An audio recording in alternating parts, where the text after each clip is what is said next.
तो students chemistry 9th में आज हमारा लेक्चर नंबर 31 है। पिछले जो लेक्चर में हमने ये चैप्टर वो खत्म कर लिया था। अब हमने डिस्कस करनी है इसकी एक्सरसाइज। तो एक्सरसाइज में इसके शॉर्ट क्वेश्चन हम डिस्कस करते हैं। जो पहला शॉर्ट क्वेश्चन है वो है give the general trend general outer electronic configuration of the noble gases. कि मतलब ये कि सारी जो नोबल गैसेस हैं उनकी जो आउटर हमारे पास शेल है उसके अंदर इलेक्ट्रॉनिक कॉन्फ़िगरेशन क्या होती है। तो हमारे पास जो उनकी इलेक्ट्रॉनिक कॉन्फ़िगरेशन है वो क्या होती है, वो होती है NH2 और NP6। ये हमारे पास आउटर इलेक्ट्रॉनिक कॉन्फ़िगरेशन है नोबल गैसेस की।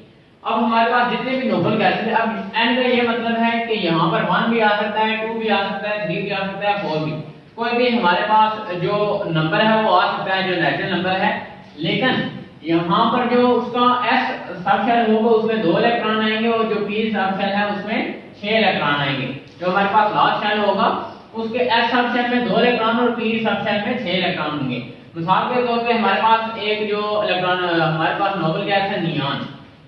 अब हमने उसका देखना है electronic configuration 1s2 2s2 2p6।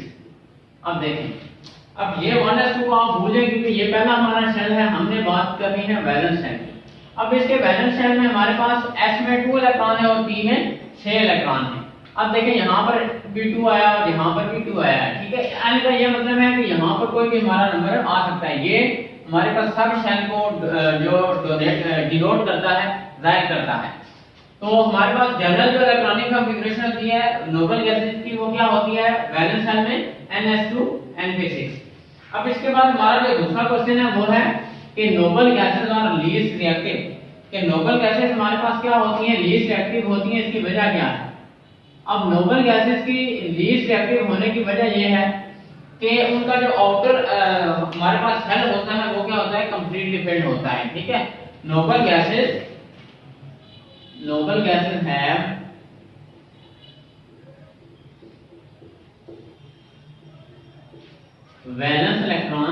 valence shell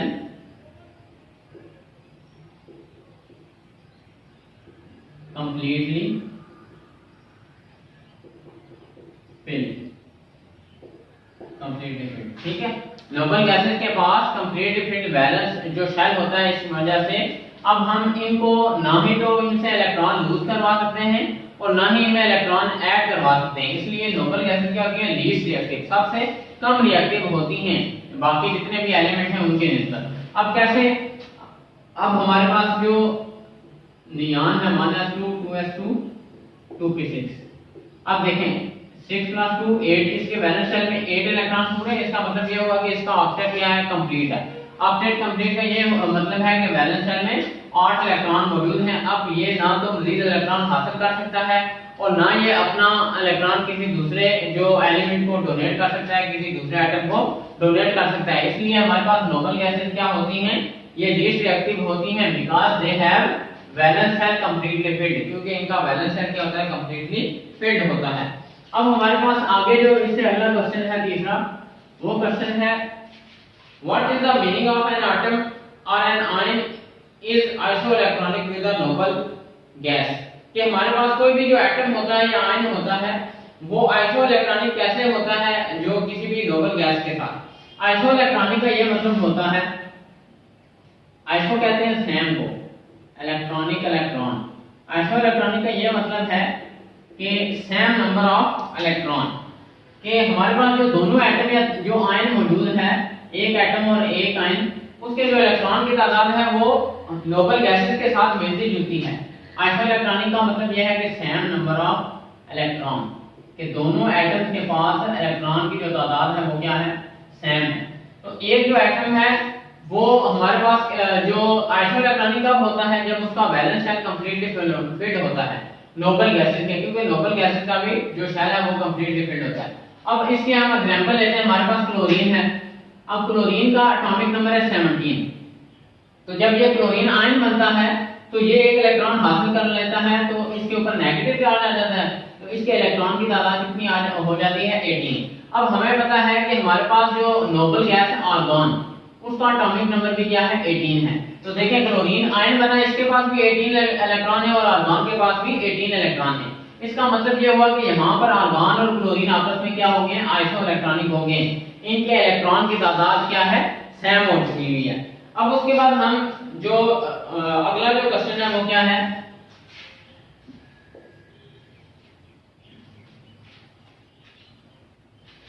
हमारे पास जो चौथा क्वेश्चन है वो है name the four compound in which central atom has complete octet. कि हमने क्या करना है कि 4 ऐसे कंपाउंड के नाम लिखने हैं जिनका जो सेंट्रल एटम है उसका ऑक्टेट क्या है, कंप्लीट है। अब सबसे पहले हमारे पास जो एग्जांपल है वो आती है मीथेन की CH4। मीथेन का जो हमारे पास मीथेन में सेंट्रल एटम है कार्बन। अब कार्बन का ऑक्टेट क्या है, कंप्लीट है, क्योंकि कार्बन ने क्या किया, 2 इलेक्ट्रॉन हाइड्रोजन के साथ शेयर किए, 2 इस हाइड्रोजन के साथ, 2 इसके साथ, 2 इसके साथ, टोटल हाइड्रोजन ने 8 इलेक्ट्रॉन शेयर किए हैं। इसका मतलब ये हुआ कि हाइड्रोजन का जो हमारे पास कार्बन का मीथेन में जो हमारे पास ऑक्टेट है वो क्या है, कंप्लीट है, क्योंकि इसने 4 हाइड्रोजन के साथ इलेक्ट्रॉन के 4 पेयर शेयर किए हैं। मतलब ये कि 8 इलेक्ट्रॉन इसने शेयर किए हुए हैं 4 हाइड्रोजन के साथ। इसी तरह हमारे पास जो नाइट्रोजन है NH3 में, अमोनिया में जो नाइट्रोजन है इसका ये सेंट्रल एटम है। अब नाइट्रोजन का भी ऑक्टेट क्या है, कंप्लीट है, क्योंकि इसने क्या किया हुआ है, इसके वैलेंस शेल में पहले ही 5 इलेक्ट्रॉन मौजूद हैं। अब इसने क्या किया, 2 इलेक्ट्रॉन इस हाइड्रोजन के साथ शेयर किए, 2 इसके साथ और 2 इस हाइड्रोजन के साथ इसने इलेक्ट्रॉन शेयर किए हुए। ठीक है, अब इसका मतलब ये हुआ कि इसका एक इलेक्ट्रॉन पर इसका जो हिस्सा है, तो इसने जब ये इलेक्ट्रॉन शेयर किए तो हमारे पास देखें इसके वैलेंस शेल में से टोटल जो 5 इलेक्ट्रॉन मौजूद है। ठीक है, 3 इलेक्ट्रॉन इसने इसके साथ हाइड्रोजन के साथ शेयर किए, 2 इलेक्ट्रॉन यहाँ पर मौजूद हैं। ठीक है, अब हाइड्रोजन ने भी एक इलेक्ट्रॉन शेयर किया, तो इसका मतलब ये हुआ कि नाइट्रोजन और हाइड्रोजन के दरमियान अमोनिया में टोटल 6 इलेक्ट्रॉन शेयर हुए हैं। ठीक है, 6 इलेक्ट्रॉन शेयर हुए और 2 इलेक्ट्रॉन नाइट्रोजन के पास पहले से मौजूद है। इसका मतलब ये हुआ कि नाइट्रोजन के पास भी अमोनिया के अंदर इसका ऑक्टेट क्या है, कंप्लीट है, इसके पास 1 इलेक्ट्रॉन मौजूद है। अब इस तरह हमारे पास जो अगली जो एग्जांपल है वो है फास्फोरस ट्राइक्लोराइड की। फास्फोरस ट्राइक्लोराइड, अब देखें हमारे पास जो फास्फोरस ट्राइक्लोराइड है, क्लोरीन के पास जो 17 इलेक्ट्रॉन है, जो हमारे पास इसके वैलेंस शेल में 5 इलेक्ट्रॉन मौजूद है। ठीक है, अब इसने 1 इलेक्ट्रॉन इस क्लोरीन के साथ शेयर किया, 1 इसके साथ शेयर किया, 1 इसके साथ। ठीक है, 3 इलेक्ट्रॉन इसने शेयर कर दिए, 3 इलेक्ट्रॉन क्लोरीन ने भी शेयर किए, इस क्लोरीन ने 1 इलेक्ट्रॉन, इस क्लोरीन ने, इस क्लोरीन ने। ठीक है, फास्फोरस और क्लोरीन के दरमियान फास्फोरस ट्राइक्लोराइड में टोटल 6 इलेक्ट्रॉन शेयर हुए हैं। ठीक है, 6 इलेक्ट्रॉन शेयर हो गए, इसका मतलब है यहाँ पर हमारे पास 2 इलेक्ट्रॉन बच गए, तो 6 इलेक्ट्रॉन वो शेयर हुए और 2 इलेक्ट्रॉन यहाँ पर मौजूद हैं, तो इसका जो फास्फोरस के पास फास्फोरस ट्राइक्लोराइड में 8 इलेक्ट्रॉन मौजूद है वैलेंस शेल में। इसका मतलब यह है कि फास्फोरस का जो वैलेंस शेल है वो भी क्या है, कंप्लीटली फिल्ड है, फास्फोरस जो ट्राइक्लोराइड। इसी तरह हमारे पास जो अगला जो एटम है, जो मॉलिक्यूल है वो कौन सा है, वो है वाटर मॉलिक्यूल। अब हमने ये देखा कि हमारे पास जो वाटर मॉलिक्यूल है इसमें ऑक्सीजन जो सेंट्रल एटम है। अब ऑक्सीजन के वैलेंस शेल में कितने इलेक्ट्रॉन हैं, 6 इलेक्ट्रॉन मौजूद हैं। ठीक है, अब इसने क्या किया, 2 इलेक्ट्रॉन हाइड्रोजन के साथ शेयर किए हैं, 2 हमारे पास शेयर किए हैं, इसने 1 इलेक्ट्रॉन अपना शेयर किया, हाइड्रोजन ने भी 1 इलेक्ट्रॉन, 2 इलेक्ट्रॉन शेयर हुए हाइड्रोजन और ऑक्सीजन के दरमियान, 2 इलेक्ट्रॉन इस हाइड्रोजन और ऑक्सीजन के दरमियान, 4 इलेक्ट्रॉन शेयर हुए हैं। ठीक है, अब ऑक्सीजन ने अपने 2 इलेक्ट्रॉन तो शेयर कर दिए, बाकी इसके पास 4 इलेक्ट्रॉन बचे हैं वैलेंस शेल में। ठीक है, तो इसका मतलब ये हुआ कि 4 जो शेयर हुए हैं और 4 जो इसके पास लोन पेयर की शक्ल में मौजूद हैं, तो ऑक्सीजन के वैलेंस शेल में भी 8 इलेक्ट्रॉन मौजूद हैं। इसका मतलब ये हुआ कि वाटर में जो सेंट्रल हमारे पास एटम है ऑक्सीजन, उसका वैलेंस शेल कंप्लीटली फिल्ड है, उसका ऑक्टेट क्या है, कंप्लीट मुकम्मल हो चुका हुआ है। तो हमारे पास 4 ऐसे कंपाउंड हैं जिनका जो सेंट्रल एटम है उसका जो ऑक्टेट है वो कंप्लीट होता है। एक हमारे पास मीथेन है CH4, दूसरा हमारे पास अमोनिया NH3, इसी तरह हमारे पास जो तीसरा है वो फास्फोरस ट्राइक्लोराइड है और चौथा हमारे पास जो कंपाउंड है वो वाटर मॉलिक्यूल मौजूद है। अब इसके बाद हमारे पास जो अगला क्वेश्चन है, क्वेश्चन नंबर 5, उसे हम डिस्कस करते हैं। क्वेश्चन नंबर 5 है हमारे पास, how many valence electron are there in an atom of carbon and nitrogen family. कि हमारे पास जो कार्बन और नाइट्रोजन फैमिली है उसके जो वैलेंस शेल हैं उनके पास कितने इलेक्ट्रॉन मौजूद हैं। तो पहले तो हम ये देखते हैं कि हमारे पास कार्बन फैमिली कौन सी है। कार्बन फैमिली में जो हमारे पास एक तो कार्बन आता है, सिलिकॉन आता है, जर्मेनियम आता है, इसी तरह हमारे पास जो लेड आता है। तो ये हमारे पास कार्बन फैमिली के एलिमेंट हैं। इसी तरह हमारे पास नाइट्रोजन फैमिली में नाइट्रोजन आता है, फास्फोरस आता है, जो हमारे पास उसके बाद आर्सेनिक आता है, इसके बाद एंटीमनी आता है, इसके बाद बिस्मथ। तो ये हमारे पास नाइट्रोजन फैमिली के एलिमेंट हैं। अब क्वेश्चन ये पूछा गया है कि इनके वैलेंस शेल में कितने इलेक्ट्रॉन होते हैं। तो हमारे पास जो कार्बन फैमिली है, कार्बन के हम जो वैलेंस शेल में इलेक्ट्रॉन देखते हैं, तो कार्बन का जो एटॉमिक नंबर है वो 6 है, तो 1s2 2s2 2p2। तो ये हमारे पास जो वैलेंस शेल है, तो वैलेंस शेल में 2 और 2 कितने इलेक्ट्रॉन मौजूद हैं, 4। इसका मतलब ये हुआ कि कार्बन की जो सारी फैमिली है उसके वैलेंस शेल में कितने इलेक्ट्रॉन होंगे, 4 इलेक्ट्रॉन मौजूद होंगे। अब इसी तरह हमारे पास जो दूसरा सिलिकॉन है उसकी भी यही 1s2 2s2 2p6 3s2 3p2। अब देखिए इसका ये वैलेंस शेल हमारे पास मौजूद है, तो इसके वैलेंस शेल में भी 4 इलेक्ट्रॉन मौजूद हैं, 2s में और 2p में 4 इलेक्ट्रॉन मौजूद हैं। तो हमारे पास कार्बन फैमिली के वैलेंस शेल में 4 इलेक्ट्रॉन मौजूद होते हैं। अब इसके साथ हमने नाइट्रोजन फैमिली का बताना है कि उसके वैलेंस शेल में कितने इलेक्ट्रॉन मौजूद होते हैं। तो सबसे पहले हमारे पास जो हम नाइट्रोजन को देखते हैं, नाइट्रोजन के इलेक्ट्रॉनिक एटॉमिक नंबर 7 है। इसके इलेक्ट्रॉनिक कॉन्फ़िगरेशन देखते हैं 1s2 2s2 और 2p3। ये हमारे पास नाइट्रोजन के इलेक्ट्रॉनिक कॉन्फ़िगरेशन है। इसके वैलेंस शेल में हमने देखे 3 + 2 5 इलेक्ट्रॉन मौजूद हैं। तो नाइट्रोजन के वैलेंस शेल में 5 इलेक्ट्रॉन मौजूद हैं। अब इसी तरह हम जो नाइट्रोजन फैमिली का अगला जो मेंबर है वो है फास्फोरस। उसके इलेक्ट्रॉनिक कॉन्फ़िगरेशन देखते हैं 1s2 2s2 2p6 3s2 और 3p3। अब ये हमारे पास वैलेंस शेल है, तो 3 + 2 5। यहाँ पर भी वैलेंस शेल में कितने इलेक्ट्रॉन मौजूद हैं, 5। इसका मतलब ये है कि नाइट्रोजन जो हमारे पास फैमिली होती है, इसके वैलेंस शेल में टोटल कितने इलेक्ट्रॉन मौजूद हैं, 5 इलेक्ट्रॉन मौजूद होते हैं। अब इसके बाद हम अगला जो क्वेश्चन डिस्कस करते हैं, जो क्वेश्चन नंबर हमारा 6 है। क्वेश्चन नंबर 6 में पूछा गया है कि assuming the following element combine to form ionic compound, कि हम जो हमारे पास ये जो हमारे पास कुछ एलिमेंट उन्हें दिए हुए, अगर हम ये अज्यूम करें, ये फर्ज करें कि इन्होंने क्या किया हुआ है, कोई आयनिक कंपाउंड बनाए हुए हैं, तो आगे क्वेश्चन ये है कि right the formula of the compound. तो उन जो कंपाउंड का फार्मूला लिखें। तो सबसे पहले हमारे पास जो पूछा गया है वो पूछा गया है हमारे पास स्ट्रोंशियम और क्लोराइड के दरमियान, स्ट्रोंशियम और क्लोराइड के दरमियान SR एटॉमिक नंबर इसका 38 है। इसी तरह हमारे पास जो क्लोरीन है इसके दरमियान Cl एटॉमिक नंबर 70। तो सबसे पहले हमने बताना कि अगर ये दोनों मिलकर आयनिक कंपाउंड बनाएं तो वो आयनिक कंपाउंड कौन सा होगा। तो हमारे पास स्ट्रोंशियम क्लोराइड होगा SrCl2। ये हमारे पास एक आयनिक कंपाउंड बनता है जब हमारे पास स्ट्रोंशियम और क्लोरीन आपस में रिएक्ट करती हैं।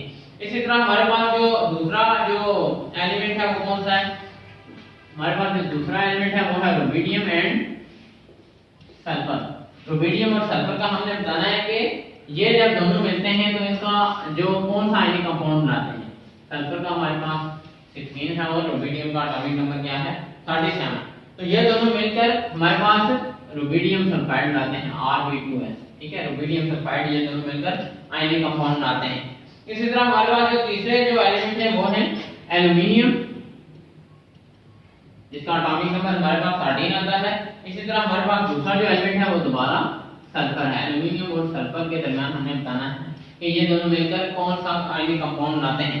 तो ये दोनों मिलकर एल्युमिनियम ट्राइसल्फाइड बनाते हैं A2S3। एल्युमिनियम ट्राइसल्फाइड ये आयनिक कंपाउंड बनता है। तो हमारे पास कुछ एलिमेंट दिए गए थे पहले, जो हमारे पास स्ट्रोंशियम और क्लोरीन था, तो ये दोनों मिलकर स्ट्रोंशियम क्लोराइड बनाते हैं आयनिक कंपाउंड। इसी तरह हमारे पास रुबिडियम और सल्फर था, तो ये दोनों मिलकर रुबिडियम सल्फाइड बनाते हैं। इसी तरह एल्युमिनियम और सल्फर था, तो ये एल्युमिनियम ट्राइसल्फाइड बनाते हैं। ये हमारे पास आयनिक कंपाउंड मौजूद हैं। अब इसके बाद हमारा जो क्वेश्चन नंबर जो 7 है वो हमने पूछा हुआ है कि which type of bond is formed, कि कौन सी टाइप का हमारे पास बॉन्ड बनता है व्हेन द एटम्स हैव, जब एटम की क्या होती है जीरो डिफरेंस इन इलेक्ट्रोनेगेटिविटी। पहला क्वेश्चन ये है कि जीरो डिफरेंस इन इलेक्ट्रोनेगेटिविटी, कि जब उनकी इलेक्ट्रोनेगेटिविटी में कोई भी डिफरेंस नहीं होता, तो हमारे पास उस वक्त जो बॉन्ड बनता है एलिमेंट के दरमियान वो कौन सा होता है।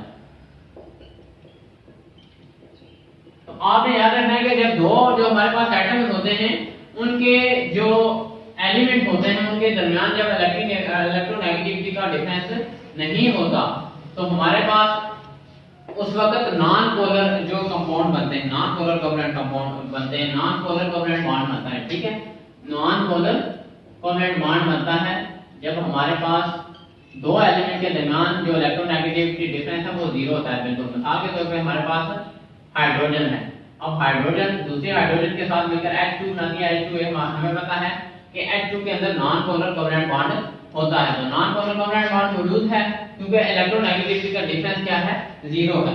अब इसके बाद हमारे पास जो दूसरा क्वेश्चन है वो ये है कि स्मॉल डिफरेंस इन इलेक्ट्रोनेगेटिविटी, कि जब हमारे पास दो एटम्स के दरमियान डिफरेंस इलेक्ट्रोनेगेटिविटी का बेशक बहुत कम हो लेकिन डिफरेंस मौजूद हो, तो उस वक्त हमारे पास कौन सा बॉन्ड बनता है, कौन सा कोवलेंट बॉन्ड बनता है। तो हमें पता है कि जब दो हमारे पास ऐसे एलिमेंट जिनके दरमियान इलेक्ट्रोनेगेटिविटी का बेशक माइनर डिफरेंस हो लेकिन डिफरेंस मौजूद हो तो हमारे पास पोलर कोवलेंट बॉन्ड बनता है, पोलर कोवलेंट बॉन्ड उस वक्त वजूद में आता है। अब फॉर एग्जांपल हमारे पास दो एलिमेंट हैं, एक हाइड्रोजन है और एक क्लोरीन है, ये दोनों मिलकर हाइड्रोक्लोरिक एसिड HCl बनाते हैं। इसमें क्लोरीन की इलेक्ट्रोनेगेटिविटी ज्यादा है और हाइड्रोजन की इलेक्ट्रोनेगेटिविटी कम है, इस वजह से इन दोनों के दरमियान जो बॉन्ड बनता है वो पोलर कोवलेंट बॉन्ड बनता है। अब इसी तरह हमारे पास जो तीसरा क्वेश्चन है वो ये है कि जब लार्ज इलेक्ट्रोनेगेटिविटी डिफरेंस हो, कि दो एलिमेंट के दरमियान इलेक्ट्रोनेगेटिविटी का डिफरेंस बहुत ज्यादा हो, तो उस वक्त हमारे पास कौन सा कंपाउंड बनता है। तो हमें पता है कि जब दो एलिमेंट के दरमियान जो इलेक्ट्रोनेगेटिविटी का डिफरेंस है वो बहुत ज्यादा हो, जब बहुत कम हो इसका मतलब ये है कि ये एलिमेंट ज्यादा इलेक्ट्रोनेगेटिविटी ये कम है। ठीक है, जब ज्यादा डिफरेंस है इसका मतलब है कि दोनों की इलेक्ट्रोनेगेटिविटी बिल्कुल कम है। ठीक है, तो उस वक्त हमारे पास कौन सा आयनिक कंपाउंड बनता है, तो हमें पता है उस वक्त कौन सा बॉन्ड बनता है, तो आयनिक बॉन्ड उस वक्त वजूद में आता है। जब दो एटम्स के दरमियान जो इलेक्ट्रोनेगेटिविटी का डिफरेंस है वो बहुत ज्यादा हो तो हमारे पास आयनिक बॉन्ड बनता है। फॉर एग्जांपल हमारे पास NaCl जो सोडियम क्लोराइड बनता है, इसमें सोडियम और क्लोरीन के दरमियान इलेक्ट्रोनेगेटिविटी का डिफरेंस बहुत ज्यादा होता है, इस वजह से दोनों के दरमियान जो बॉन्ड होता है वो आयनिक बॉन्ड होता है। तो ये हमारा था क्वेश्चन नंबर 7। तो स्टूडेंट इंशाल्लाह जो बाकी हमारे क्वेश्चन रहेंगे वो हम अगले लेक्चर में डिस्कस करेंगे। तब तक के लिए इजाजत दीजिए, अल्लाह हाफिज़।